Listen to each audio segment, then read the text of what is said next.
Coming at you from the frozen tundra that is East Central Alberta, Canada, streaming live on YouTube, Facebook, Float, Odyssey, Telegram, and Twitch. Welcome back to the workshop where we create community, find freedom, promote preparedness, share success. I am Toolman Tim, and today is July 17th, 2022, and this is episode 140 of the Workshop Podcast. Today, it's going to be kind of a response video to all the fun we had up here with our telecoms outage. It was pretty crazy. Going to talk about that here in a few minutes. We're also going to do this week in the workshop segment, as it's time to do one of those again, and we'll get the announcements out of the way first. First off, next week, I know the last couple weeks my schedule has been a little bit all over the place. Just one of those things, making life work and still getting you guys top quality content out there. So next week, we will be back to the regular scheduled program, same bat time, same bat channel, Thursday, Saturday, Sunday, 7 p.m. Mountain Time, live with all 3 episodes. Looking forward to it. It's going to be good to be back in the regular routine. Okay, we are getting closer to the Workshop Monthly Patch Club. Give you a little teaser of it. There's a good chance we're going to do both a monthly sticker for a lower price, and then the monthly patch club, which is going to include the sticker and the patch to get started. There's going to be some extra perks involved. I haven't exactly decided yet, but you're going to be able to save a little bit of money with a yearly subscription. I'm thinking maybe doing something like for the monthly patch club. I'm not 100% sure yet, but maybe individual Zoom sessions once or twice a year where we can, chat and you can pick my brain about your business or whatever. We'll figure it out. But if you have some ideas about some of the extra perks you'd like to see involved in that, as I want it to be more than just a way for you to support me, I want it to be a way for you to get value for the money you spend on it. And I'm kind of excited.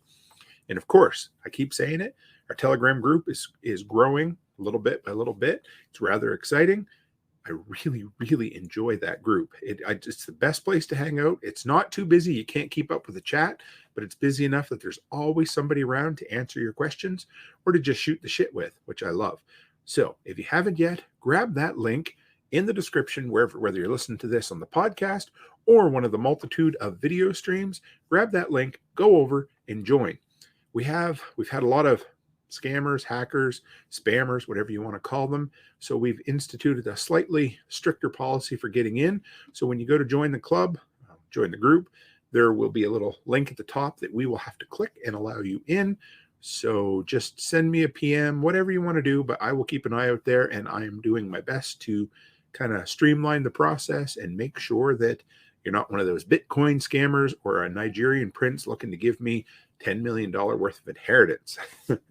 So today's tool, that doesn't make sense. Today's tool, Tim, yes, too many T's, is the Crescent X6 4-in-1 ratcheting wrench set. I love that. That was my review video this week. My buddy Brian Alexovich from the Lots Project is the one who got me turned onto these incredible wrenches. So 2 wrenches replace 8 standard wrenches. The metric 2 wrenches replace 8 metric wrenches. So with 4, you can replace 16 wrenches in your toolbox. Powder coated black, ratcheting in both directions. And the X6 means they will also run 6 different bolt and nut designs. Just an incredible engineering feat. I love the product. $37 for a pack of 2. I've got the links to the standard or the metric set in the description today. So if you're looking to support the YouTube channel, the workshop, everything that I do, that's a great way to do it by going there or toolmantim.shop and check that out. Okay, so this week in the workshop, number 1, you probably figure Tim's got something on the go because the schedule's been all over the place. We had a Thursday interview, which is normal. No, it's not actually. Thursday show's normal. Then the Sunday evening interview was on Friday night live. And now this is a pre-recorded episode for Sunday. And that is because, like I've told you a couple of times, my mom and dad jumped on a plane and flew out here. First time they've been to Alberta. First time my dad's been anywhere in his life outside of the Maritime provinces. I'm proud of them, and we have had a hell of a good 2 weeks with them. And when you're watching this episode, we're heading to Edmonton to spend the last couple of days with them, take them to the second largest mall in North America, have a lot of fun.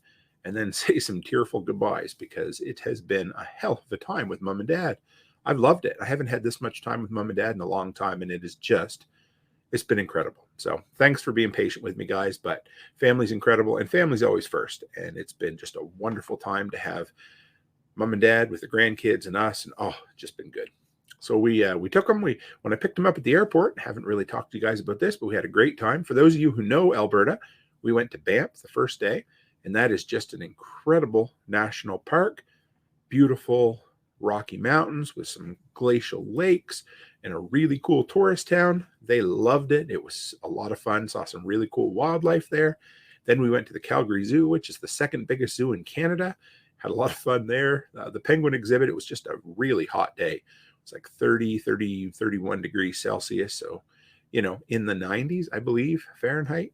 So it was really nice to go in and cool off with the penguins once in a while. We just had a really good time once again.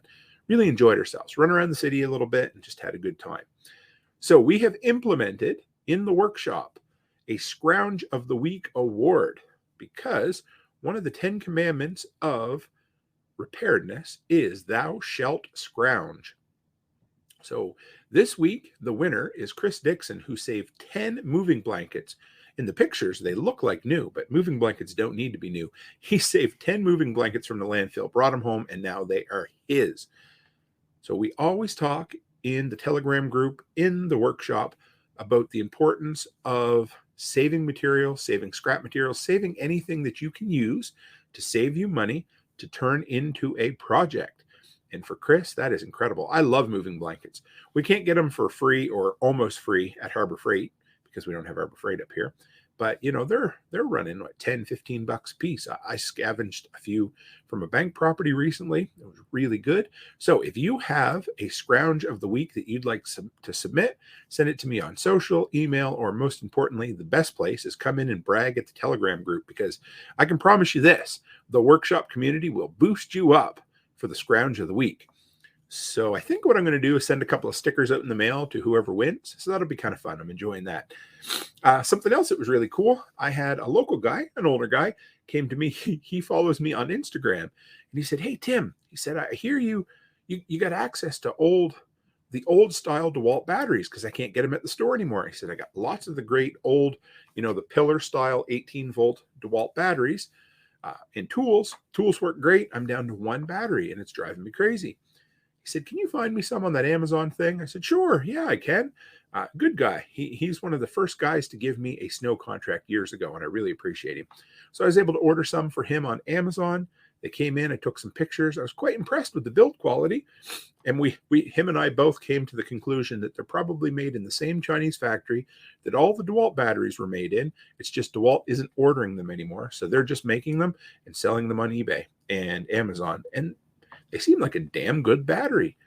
So, the proof will be in the pudding. He's going to run them for a while and report back to me. But I thought they were pretty good. I was fairly impressed. They felt heavy. They felt well built. The plastic didn't feel cheap. These knockoff batteries, I don't know. So far, I've had good luck with them, and hopefully he does too. But let me know. Send some stuff in to me and let me know if you've had good or bad luck with knockoff batteries, because I got to say, that TikTok video of mine that went viral, 50% said you're going to burn your house down. They're absolute junk. They wore out the first day, and I couldn't get my money back. And the other half said they're the best batteries they ever bought, and they've been running them for 15 years. So it's hard to say what actually means and what it doesn't. But I think they seem pretty good to me so far. So something else I got in my mind recently was I'm all about tapping into existing stores of stored energy. And one of the, a fairly large store of energy that I have all the time in my house is AA batteries. You usually have, 100 to 200 of the Kirkland, I was going to say Amazon, the Kirkland Costco batteries. Usually have a lot of those, but I usually have 4 or 5 dozen Eneloop rechargeables, and most of them are charged at any given time. So I got thinking, how could I tap into that? What is the thing I need to use the most? And of course, that's my phone. I never seem to have enough battery banks on hand. Love battery banks, especially the ones that, I'm just trying to think of the ones that I've been carrying so far. I've had really good luck. There's a few, anyway, I have enough.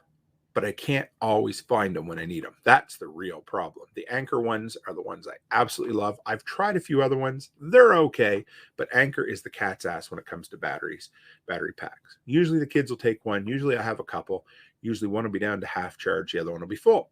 So I thought, well, there must be a battery pack out there or a battery pack case that I could slap 2 or 4 AA batteries in and give myself some, last minute absolute, the only option charge to my phone. Maybe I can get 10 or 20% on my phone, but that's all I need to make a phone call, send some texts, check the weather, whatever it happens to be. So I managed to get a cheap one that takes 2 AA batteries, and I found a really nice one that takes 4. So the 2 is here. I'm going to run some tests on that, but the 4 battery one looks like it's better built. So I'm going to run a lot of tests on that. So if you guys have had any luck with that, let me know, but I'm kind of excited about testing it out just to see, hey, how good will this be as a last resort charge for your phone? So from there, we've got some new sponsors coming on board. The first one is Jace. So if you haven't heard about them, I'm pretty excited about this. So they are sending, I'm not exactly sure how they do it, but the process has been really painless for me so far. They basically supply you with, I want to call it a year's supply of antibiotics. I believe there's 6 different types in there. And all you have to do is a telemedicine phone call if they require it. You buy the case, they send it out to you. Storage with, they send you out literature on how to use it, the proper use for it. And yeah, it's a really cool system. I had eyed them up for a while, but I wasn't ready to pull the plug or pull the pin and spend the money. They got in contact with me and said, we'd love to send you one. We'd love you to review the entire process, let your people know. So this is as far as I've got so far. I mean, obviously it's not a positive or a negative review at this point, just letting you know that I'm working my way through the process, and I will report back to you and let you know. I got another company that has approached me. I'm really excited about this one. It's called WearSafe GPS Trackers. They design GPS trackers to use on construction equipment, generators, that got me excited, and pets. You guys know I love my dogs. So I'm really excited about getting my hands on some of that stuff to test it out and let you guys know what I think. If any of you guys have used either of those products yet, let me know. I've got a 9 amp hour knockoff DeWalt battery. It's the 60 volt flex volt style. It's like a Chinese knockoff as well. Had a company send me that. I'm going to be running that through the paces for the next couple of months and see what I think. It looks good, but I'll let you know. Kind of a cool job I did this week, which was rather fun. I get a call from the local grocery store and they said, hey, big truck was backing out, knocked our security camera right off the wall. The wall is stucco. It's a real nice thick cement veneer on the outside of the building. And of course, what they did was it pulled the screws. They were Tapcons, if you guys know what they were. Tapcons with washers, and pulled them right out of the wall. They wanted it in the same spot, so I was thinking about anchors. I wasn't sure what to do. So what I ended up doing, and if you guys have ever had this kind of trouble, I mean, stucco tends to be, 1/4 to 1/2 inch thick at the most, but then it also has some wire mesh in it, and then it usually tends to be over some sort of wood. So I grabbed a just as long or a little bit longer and about 2 sizes bigger lag screw. It still fit in the holes of the camera, but it was bigger than the existing holes that were there. So they basically just threaded themselves in, caught in, and bit really well. So sometimes if you have a screw that strips out of a hole, if you just go to the next size up, as long as it fits through the initial holes in whatever you're mounting, it'll work. And it worked great for me. So just a little tip for you if you're interested. Now, last week, Becky messaged me at the daycare and she says, "Hun, did you check the weather?" And I hadn't. We ended up getting a tornado warning. Doesn't happen all the time here. But an hour away in the town of Castor, they had a sighting of a tornado. So we were just in the cusp, just on the edge of an actual tornado warning, not just a tornado watch. So it's something to think about. So, of course, we didn't have a tornado plan for the daycare. We do now. But it made us think. We're like, you know what? We need to have a few different plans, emergency plans, just worst case scenario kind of stuff for the daycare. So we're going to put all that together. We're going to do a tornado. Wildfire, it could be an issue, but for us, tornado, power outage, ice storm, storm stayed overnight, just a few things like that. We're going to have emergency plans in place on paper, send them to the parents so they know what'll happen, just so we have things in place. we're all about safety and looking after the kids. We love the kids, but the tornado warning got us thinking. We're like, we don't get tornadoes very often, but we made a plan that they would go in the main office downstairs in the northeast corner of the building and shut the door and get down on the ground. And that would be the safest place. I mean, we tend to not have very deadly, I hate to use that word, but the tornadoes don't seem to be very powerful in Alberta, but it can always happen. So it's good to have a plan. There we are. And finally, I've been reading this week Atomic Habits by James Clear. My girls love to read, Alice and Charlotte. Charlotte reads kind of preteen, teen, romance, mysteries, that kind of stuff. And Alice loves to read Japanese manga. So I took them to the store the other day and I eyed up. We went by this table and it said popular on TikTok. And that seems to be a lot of the books that Charlotte loves. There's these online book clubs where people with her interests and age read books. And right next to it was this Atomic Habits by James Clear. If you guys haven't read that yet, I would suggest giving it a chance. Of course, I'm not much for paper books anymore. I don't have time, so everything's through audio. I downloaded it on Audible, and it has been, I don't want to say a life changer yet, but holy cow, is it ever incredible. Talking about the benefits of micro changes, small changes over a long period of time, and how everybody wants to see fast, quick 45-degree growth. But what it really ends up happening is these atomic small habits, small changes and small habits over a long period of time end up being exponential growth. So you end up seeing almost flatline for a long time until all of a sudden you hit success and you go boom like that. So check that out. It's an incredible book. I would say it would be under popular psychology. So he takes a lot of really heady concepts in the psych field, things about, how we are, who we are, and our choices matter, and all this really interesting stuff. But he makes it believable, digestible, and easy. And he just shows how just doing things, just doing the little thing, adds up exponentially over time to find the success. So if you're looking for a book recommendation this week, that one has been great. And also I've been going back. I reread, of course, our Going Home series. We got another book club meeting coming up soon. But right now I've been working back through the 299 day series. I kind of like that. It's not, it's not a first place book for me. It would be a second place book behind Going Home when it comes to post-apocalyptic fiction, but it's pretty good. I'm on book 3 right now. If you've never read it, it's definitely worth reading. I always say read Going Home first, but 299 days would be my next choice for sure. All right. So let's get to the meat of this episode. The reason you came, the post-apocalyptic telecommunications outage that affected the entire continental United States' neighbor, Canada. I thought I was going to go with the U.S. there. So all of Canada, I don't know what we have now, probably close to 40 million people, was affected by a major telecommunications outage on Friday, July the 8th. It was an interesting day.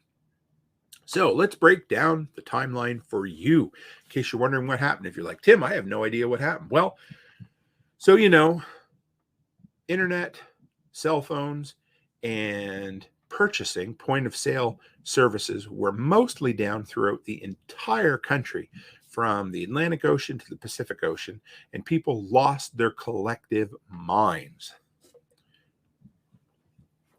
So I'll set the stage for you, but I was a 4-hour drive, a little over 400 kilometers, so somewhere in the 250 to 300 mile range away from home, about a tank worth of fuel to get home if I needed to.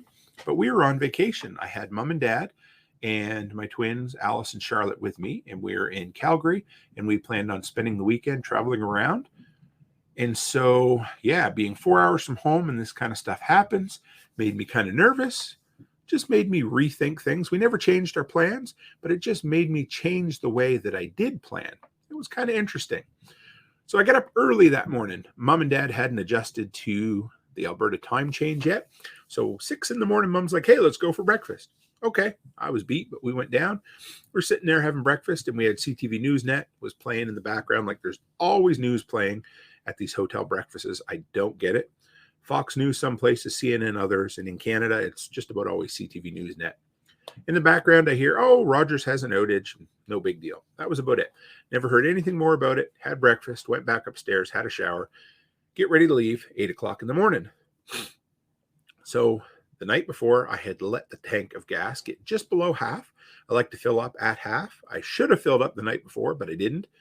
I said we'd fill up in the morning just before we headed out on about a 5-hour round trip excursion to the Rockies. I was looking forward to that. So first thing we did was we went across the road to Tim Hortons. That's a Canadian staple for my American friends, where they sell coffee. It's way better than Dunkin' Donuts, but not as good as McDonald's coffee. So that gives you an idea. But anyway, another story for another day.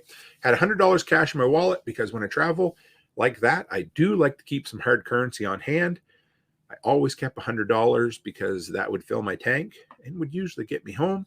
But anyway, went to Tim Hortons, went through drive-through, and it says, hey, our debit and credit machine is down, only cash. Okay. So I pulled out some of my $100, spent $25 to get us all coffee and cold drinks. And then we went to the gas station. And when I got to the gas station, I realized, ooh, this is bigger than I thought it was going to be. Pull up to the gas station pump and it says, sorry, our point of sale isn't working here. So I'm like, well, I will try it. It says debit not working. So I try my credit card at the pumps. No good. I go inside. I look at the bank machine. I think, well, you know what I'm going to do? I'm going to go over to the bank machine with my bank card. I'm going to take out a bunch of cash and we'll be good for the day. No, I'm not. Bank machine not working. Third-party bank machines weren't working at any of the gas stations at that moment. So I said, okay, well, let's try this. Debit did not work at the counter. I went in and said, no, that's not going to work. So one of my credit cards did work. So some of them were working, some of them weren't. So I was able to fuel up with that. Okay. Like I said, at this point, I was down to like $75 cash, and I knew at least one of my credit cards was working at one gas station. I filled up the gas tank, so I knew we were good to drive all the way out and all the way back. So worst case, we just had to kind of survive on the cash we had and drive and have a good day. Wasn't that bad. So what were we dealing with? What wasn't working? Third-party ATMs everywhere. So every ATM that you see in a laundromat, in a gas station, at a restaurant, whatever, none of those were working. So there was, you basically took 90% of all cash dispensing devices off the market and also told people, hey, you need cash. So people were panicking a little bit. Rogers, the largest cell phone provider in Canada, looking at some of the numbers, they figure roughly half of all Canadians use Rogers for their cell phone, or a company who buys cell phone service from Rogers. So about half of all of Canada could not make phone calls with their cell phone or pick up any internet. Hospital information technology systems were down, so they couldn't book appointments, they couldn't take appointments. Everything had to be done old-fashioned through paper. Doctors were told to come into the hospital if they were on call that day because they weren't sure whether they could be called if needed. So the idea was, hey, come in, work, be here, because we don't know whether we can let you know whether you can come in or not. So it was a rather interesting thing. Something that was quite scary for some people, 911 could not be called from most Rogers phones. What do you think about that? We're going to talk about that in a little bit, but people were panicking. The systems were down all day. So from 6 in the morning, I don't know what time exactly they started, but from 6 in the morning, my time, until I went to bed that night, almost nothing was working. At the time we got home, when we got home from our trip that day, I called Becky. I was chatting with my wife and I said, honey, this sounds serious. I don't know what's going on. I said, I figure they were hacked. That's what I figured.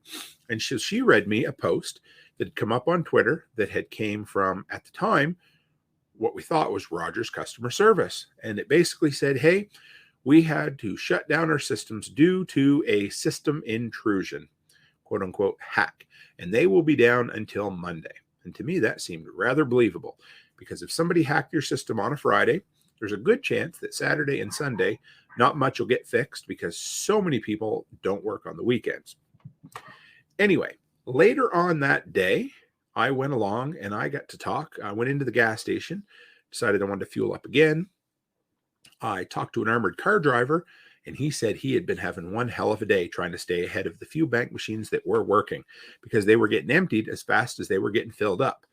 So you created a demand for cash, plus at the same time cash was more required and more needed, there was way less of it available. So it's a supply and a demand. So all I could think of was, in my mind, I don't know how long it would take, but I could imagine within a couple of days, ATMs across the country would have been completely empty with probably not a hell of a lot of cash to put back into them, especially where it was the weekend. But he was wore right out. He'd been going all day long trying to refill bank machines, and he just couldn't stay on top of it. A bunch of our automatic payments didn't go through, so we had some prepayments for Amazon and a couple of like pre-authorized debits for different bills and utilities. They all bounced and went back. We didn't know what we were going to do, but they were there. We couldn't do anything about it. I told Becky, I'm like, well, it's a nationwide system issue, so don't fret about it. They'll fix it. It's not going to be anything we're going to have to deal with, but it's just something we have to live with for the time being. So the next morning, Rogers came out and said that system intrusion was a hoax. They're now claiming that it was 100% due to system failure. I don't know. I'm guessing it was. That's what they're saying. And of course, the government saying, we need to put you to task. You need to give us answers. So they give them 60 days to solve this so that it doesn't happen again. Like the government has any power over that kind of shit. Anyway, we all know it doesn't, but it's just, this brought out the worst in humanity, but it was a really cool boots on the ground test of a whole bunch of preps, my ability to think on my feet, and to just kind of foster that preparedness mindset. Now, Rogers is now offering a 5-day credit to everyone in the country that was affected by this. So that's their way of saying, here's some money, now shut up and go away. I don't know. So that was a breakdown. That was kind of the timeline of events in Canada. And you could see the panic kind of just welling up collectively in people. You know, you heard people say things like, but I can't get baby formula. Well, number one, if you ran out of baby formula, if you were down to your last dribble of baby formula and you went to bed that night, you're a bad parent. Did I say it? I probably meant it. But holy shit, even when Becky and I were at our poorest and we had twins, we always kept multiple canisters of formula. We never let it get below 3 or 4 at a time. I know right now is a little bit of an exception, but come on, don't leave it to that. Don't ever leave it to that. And you know what? If you did, you're not really a bad parent. I don't mean that. I'm just being facetious, but stay on top of that kind of stuff. This is a lesson we all need to learn.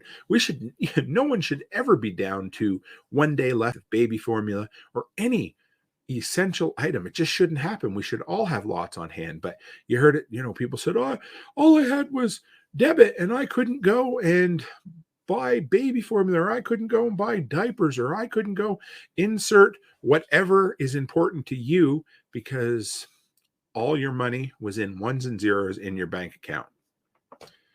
So here's what I learned. This was my thoughts, and I kept paying attention all day because honestly, I was living through that day thinking I had two options. Number one, it's going to be fixed in a day or two, and that'll be it. Or number two, this could be long-term, and I'm still going to have my vacation because what else can I do? And then I'm going to go home and we're going to deal with it. But you cannot be fully prepared for everything, no matter what we try to do as preppers or people who are worried about the worst case or the not so bad case scenarios. But you can never, ever be fully prepared for everything. But having the right mindset can help you get started. Okay. Having the right mindset can help you get started before everybody else, and it can help you think outside the box. Now, I think back to January and February. I'm going to say early February 2020, when all of the COVID hysteria was going crazy. And I remember watching it. I remember listening to a podcast episode of the Canadian Preparedness Podcast where Doc Bones and Nurse Amy came on, and they were talking about this crazy virus coming out of China and how it was locking everything down. And I was watching it. Most people didn't care. Most people weren't paying attention. And I don't remember the exact day, but it was about a week before the lockdown. I want to say we were locked down March 13th. So I'm going to say it was around March 7th. I was listening to the news, watching the news, and I seen the first case came to Canada. And I thought, you know what? It's time. We need to. So I had a plan in my head. I talked to Becky a little bit about it. We were out of town that day. And I remember walking through Home Depot on my phone, reading the news, thinking, yep, it's here. It's time. And that switch flicked in my head. It flicked about 3 days before most everybody else did. Now, we already had lots of over-the-counter medicine. We had masks. We had whatever was important. We had some of that at that time. So already being prepared helps you a bit. But I think that preparedness mindset where we make those, those synapse connections where we think ahead of time, like, oh, what is it that I need to do? Or what would I do? And also, what is the line that when it gets crossed, I got to put my plan into action? So that's what happened back in March, there, early March. I started buying up more masks, but more importantly, I took some extra money that I hadn't planned on spending, and I went and I stocked the hell out of our over-the-counter medicines. I built up a really good stockpile of first aid medicines and supplies, had my mask, my sanitizer. I had everything that was important to us. But that week, those 3 to 7 days that I had before everybody else meant I was already prepared ahead of time, but it allowed me to be prepared that much quicker. Now, that is exactly what happened the other day. I had some cash on hand. I had some gas in my car. I had half a tank and I had $75 left before I realized what was going on. So 75 with a tank of gas, with a, half a tank of gas would have been enough to fill my vehicle and drive back to my hometown, to Provost, if I needed to. So I was prepared. I wasn't as prepared as I should have been, but what it allowed me to do was it allowed me not to panic because I knew, hey, I have some stuff. I'm somewhat prepared. And then it allowed me to run those mental gymnastics through my brain and think, okay, what do I do? What are my solutions? So I started working through things. So my debit card wasn't working at the pump. Well, maybe it'll work inside. Didn't work inside. Maybe it'll work on the ATM. Didn't work on the ATM. Maybe my credit card will work at the pump. Didn't work at the pump. But guess what? One of my credit cards did work at the point of sale at the counter. So I had some redundancy. I had cash, I had my debit card, and I had multiple credit cards from multiple financial institutions. Now, don't do this if you can't be responsible with them. But when we travel, we tend to have multiple cards because something can always happen. But I will also say that we just put a big chunk of cash in our bank account. Again, inaccessible. Didn't know. So I started working my way through my different options to figure, okay, this is what I'm going to do. This is next. This is next. This is next. So the next thing I did was I went and checked. Well, actually, I didn't do this till later on in the day, but I went to my home branch, or at least a branch of my home bank, went into the bank machine, and it turned out that those ATMs attached directly to branches of your debit card were working. And I was able to get out cash. And I took out like $400 so that I'd have it, because I'm thinking in my head, taking out $400 won't hurt anything at that moment. But what it will do is give me enough cash to absolutely make sure that I can get home without any problems whatsoever. So by problem solving and working my way through one solution after another, this works, this doesn't, this works, this doesn't, it gave me time. So being prepared ahead of time takes the stress off you. And it gives you time to come up with a better plan. And it makes you make the right choices instead of the desperate choices. So like I said, you can never be fully prepared for everything. But by being prepared, it puts you a few steps ahead of everybody else. And it allows you to say, oh yeah, okay, I can do this. And it buys you some time. It lets you breathe. And it lets you come up with solutions. Now, here's another, I don't know if you call it a lesson or whatever you want to call it. I'm with Bell. That's the other. There's Bell, Shaw, and Rogers in Canada. So I'm not a Rogers customer, but I sure as shit was affected by Rogers outage.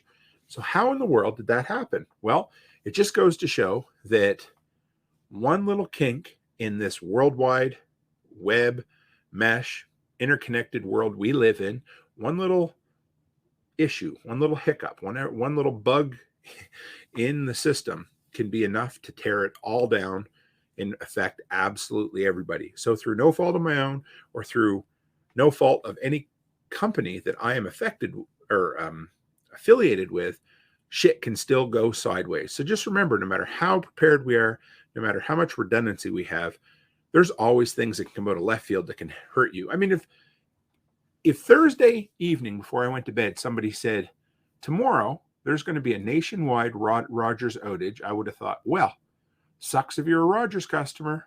Well, Tim, guess what? It also sucks if you're a Bell or a Shaw customer. You know, could I call 911 with my phone that day? Yep. Could I pay my bills with my bank card? Nope. Who the hell knew that would happen? Now I do. Now I'm going to be prepared even more.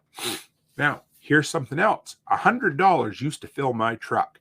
I always kept a brown $100 bill in my wallet, or at least I tried to, so that I knew I could fill up my tank and get home, because we rarely go outside of kind of that 4 to 5 hour window. And, you know, I can probably go 5 to 6 hours on a full tank of gas to get home.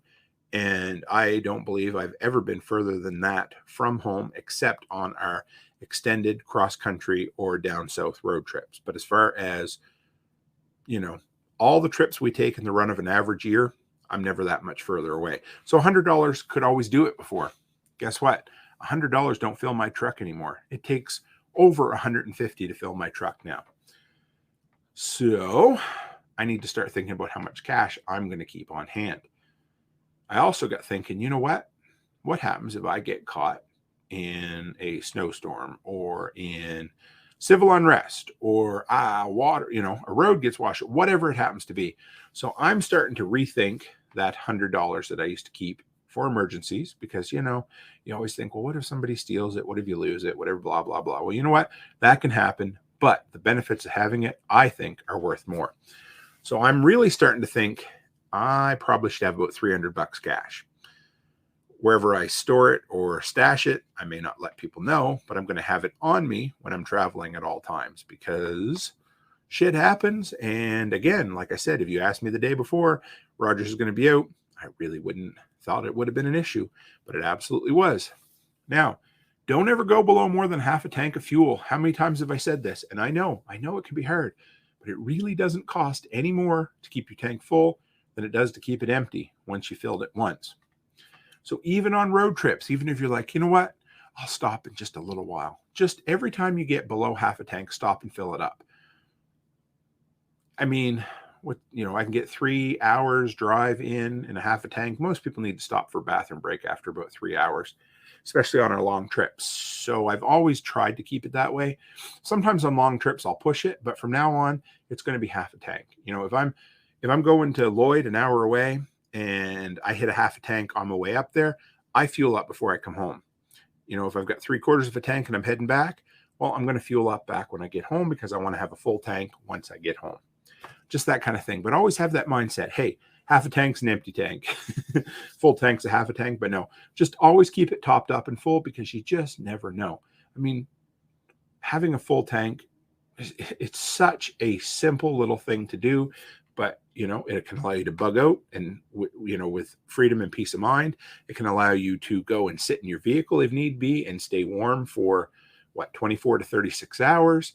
It can allow you to run an inverter off your vehicle and have a metric shit ton of backup power to cycle through your fridge, your freezer, your deep well pump, whatever, not deep well pump, but your sump pump, anything like that. So having a vehicle and having a full tank of gas or never going below half a tank of gas is freeing.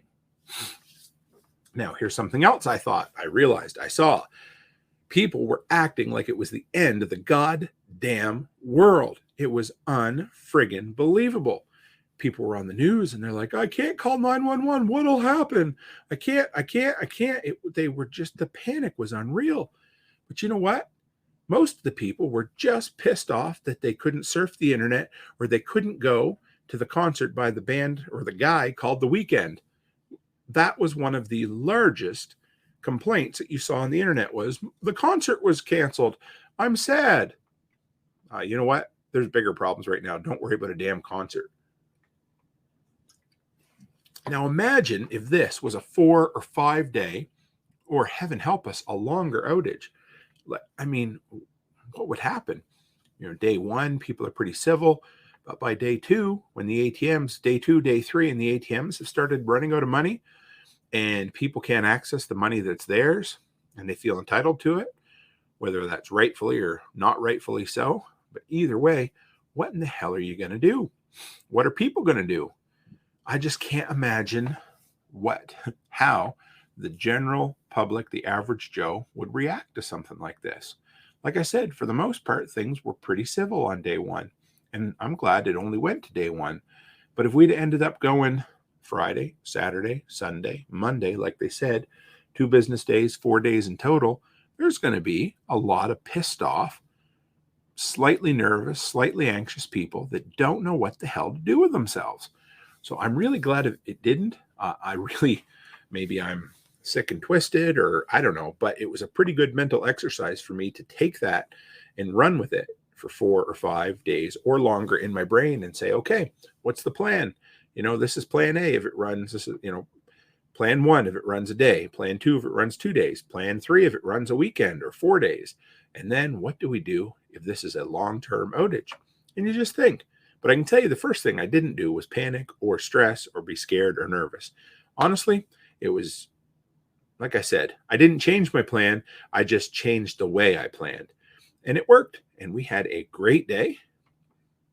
But like I said, most people were more worried about not being able to go to the concert by the weekend or surf the internet.